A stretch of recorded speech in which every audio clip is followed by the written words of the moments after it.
आज हम करेंगे forfeiture of shares. Question number 12।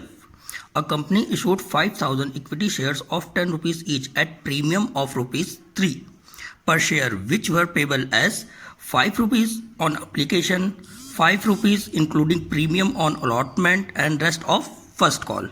Application were received for all the share issued to public and were allotted. The allotment money which was due was duly received accepted on 100 shares.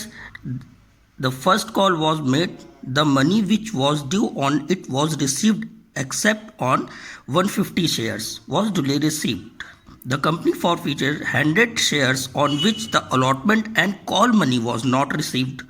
Make journal entries. Let's solve. Hello class. यहाँ पे हमारा नया topic शुरू हो जाता है, share forfeiture. Share forfeiture means अंशों का हरण। अवशिष्ट याचना यानी कॉल इन एरियर्स में जब कोई शेयर होल्डर अपनी कॉल्स की पेमेंट नहीं करता था तो उसे हम कॉल इन एरियर बोलते थे। कॉल इन एरियर के बाद कंपनी क्या करती है, उनके अंशों को जब्त कर लेती है, यानी हरण कर लेती है, फॉरफीचर कर लेती है, और उन्हीं अंशों को क्या करती है, दोबारा से दूसरों को रीइश्यू कर देती है। ठीक है, तो ये उसके एक आगे का स्टेप है शेयर फॉरफीचर।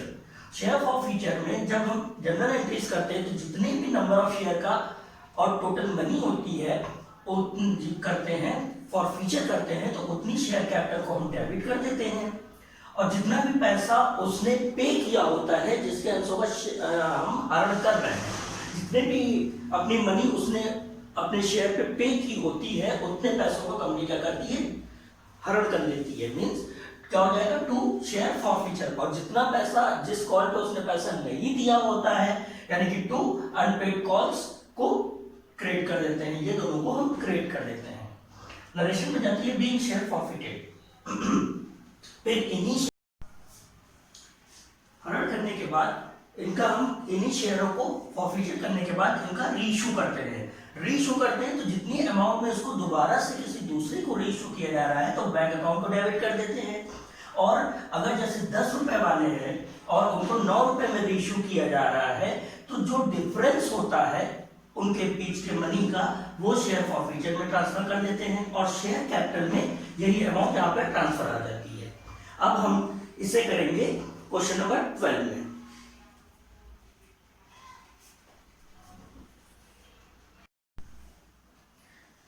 क्वेश्चन नंबर 12 में नंबर ऑफ इशू शेयर्स, जैसे कि पहले एप्लीकेशन की मनी दी हुई थी, तो एप्लीकेशन में हमें कितना दिया हुआ था, नंबर ऑफ इशू शेयर्स थे 5000,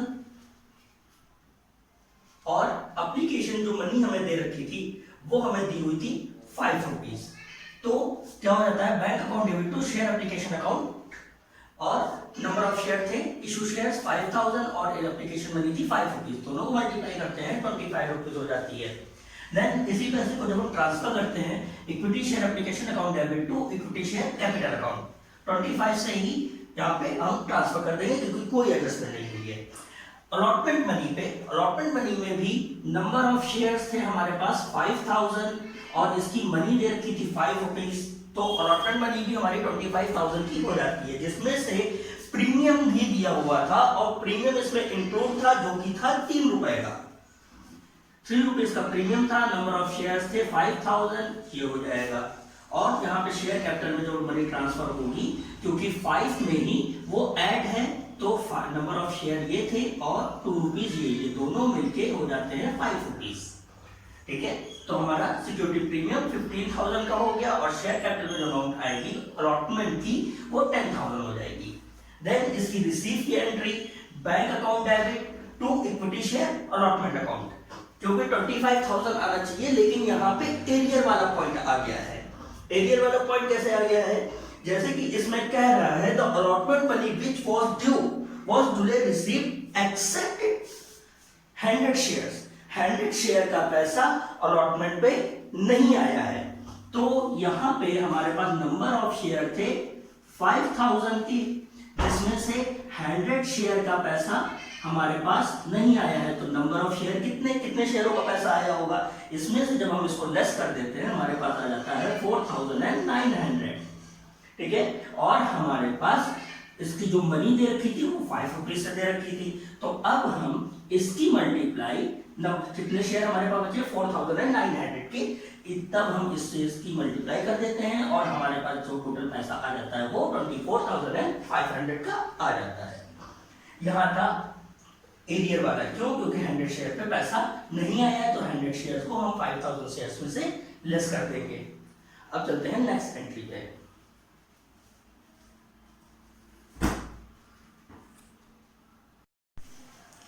अब हम आ जाते हैं इसके फाइनल कॉल पे।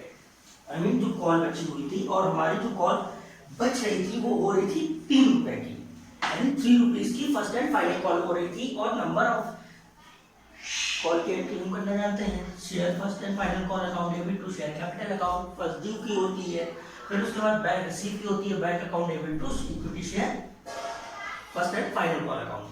तो पहले हम जो हमारी निकल रही थी कॉल वो हो रही थी 3 रुपीज आ रही थी कॉल्स की, और नंबर ऑफ शेयर्स थे 5000, तो ये हमारी हो जाती है 15,000 की। और बैंक अकाउंट में हमारे पास 40,550 रुपीज ही आए हुए हैं। क्यों आए हुए हैं? क्योंकि यहाँ पर क्या हो रहा था कि एक बनी जो 100 शेयर की थी वो पैसा नहीं, 100 शेयर पे पैसा नहीं आ रहा था, और इसके बाद एक शेयर और था, the first call was made, the money which was due on it was received except on 150 shares। तो यहाँ पे 150 शेयर्स का भी पैसा यहाँ पे नहीं आ रहा है हमारे पास। तो हम क्या कर सकते हैं, हमारे पास नंबर ऑफ शेयर कितने थे 5000 थे, जिसमें से 100 शेयर के वक्त हमारे अलॉटमेंट से ही आना बंद हो गया था पैसा, और यहाँ पर 150 शेयर और आ जाते हैं जिनका पैसा हमारे पास नहीं आ रहा था। तो हमारे पास टोटल अब नंबर ऑफ शेयर्स कितने हो जाएंगे 250 इसमें से लेस कर देते हैं, तो हमारे पास आ जाता है 4000 शेयर, और इसकी अमाउंट थी 3 रुपए। हमारे पास टोटल शेयर बच जाते हैं यहाँ पे फर्स्ट कॉल पे 4750 के शेयर्स रह जाते हैं। क्यों? क्योंकि 100 शेयर पे अलॉटमेंट से पैसा नहीं आ रहा था, और फर्स्ट कॉल से 150 शेयर पे पैसा भी नहीं आ रहा था। इतने शेयर को छोड़ के हमारे पास पैसा रिसीव हो रहा था, तो हमारे पास नंबर ऑफ शेयर बच जाते हैं 4750, और मनी की जो अमाउंट थी वो थी 3 रुपीज, तो हम मल्टीप्लाई कर देंगे, हमारे पास आ जाता है 40,550, ठीक है, बीइंग कॉल्स मनी रिसीव। अब यहाँ पे फॉरफीचर किया जा रहा है किन शेयर्स का, उन 100 शेयर्स का किया जा रहा है forfeiture. The company forfeited 100 shares on which the allotment and call money was not received, यानी यहाँ 150 शेयर्स को छोड़ दिया जा रहा है और 100 शेयर का फॉरफीचर किया जा रहा है जिन पे अलॉटमेंट मनी और कॉल मनी रिसीव नहीं हुई है। तो फॉरफीचर की एंट्री हम क्या करते हैं, जैसे कि भी हमने पहले बताया, इक्विटी शेयर कैपिटल अकाउंट को डेबिट कर देंगे, और हालांकि इन्होंने प्रीमियम का पेमेंट नहीं किया हुआ है इसलिए हम प्रीमियम को भी यहाँ पर डेबिट कर देंगे। अगर प्रीमियम का पेमेंट किया होता तो ये यहाँ पे ना आता, इसमें प्रीमियम था, और जो जिनके शेयर का हम फॉरफीचर कर रहे हैं उन्होंने प्रीमियम नहीं दिया। क्यों? क्योंकि अलॉटमेंट का पैसा नहीं दिया है तो प्रीमियम का भी नहीं दिया होगा, इसलिए प्रीमियम को भी हमने यहाँ पे डेबिट किया है। कितना पैसा दिया होगा वो यहाँ पर आ जाएगा, और कितना जिन पे पैसा नहीं दिया यानी अलॉटमेंट पैसा नहीं दिया, फर्स्ट कॉल पैसा नहीं दिया, तो इसको जैसे कि शेयर कैपिटल अकाउंट में क्या आ जाएगा, नंबर ऑफ शेयर थे 100 शेयर का फॉरफीचर किया जा रहा था, और रुपीज थी 10 रुपीज, इसकी मल्टीप्लाई कर देते हैं, हमारे पास शेयर कैपिटल निकल कर आ जाती है। सिक्योरिटी प्रीमियम कितने का था 3 रुपए का था, और नंबर ऑफ शेयर थे 100, ये हो जाएगा 300 का। उसके बाद फॉरफीचर पे अमाउंट हो जाएगी जिनका पैसा इन्होंने दिया होगा, मींस एप्लीकेशन की पेमेंट तो की होगी, एप्लीकेशन थी 5 रुपीज की, तो इसकी मल्टीप्लाई कर देंगे और 500 का फॉरफीचर हो जाएगा। कंपनी उन्हीं का फॉरफीचर कर सकती है जिनका पेमेंट उसने किया होगा, तो इतने का किया होगा इसलिए इसने इसको जब्त कर लिया। किसका पैसा नहीं दिया, अलॉटमेंट का पैसा नहीं दिया, अलॉटमेंट की 5 रुपीज की, नंबर ऑफ शेयर थे 100, यहाँ पे हमारा अलॉटमेंट की अमाउंट आ जाती है 500। देन फर्स्ट कॉल थी 3 रुपीज की, और नंबर ऑफ शेयर थे 100, दोनों को मल्टीप्लाई कर देंगे, हमारे पास आ जाता है 300। अब आपका क्वेश्चन यहाँ पर कंप्लीट हो जाता है। ये थी फॉरफीचर की एंट्री।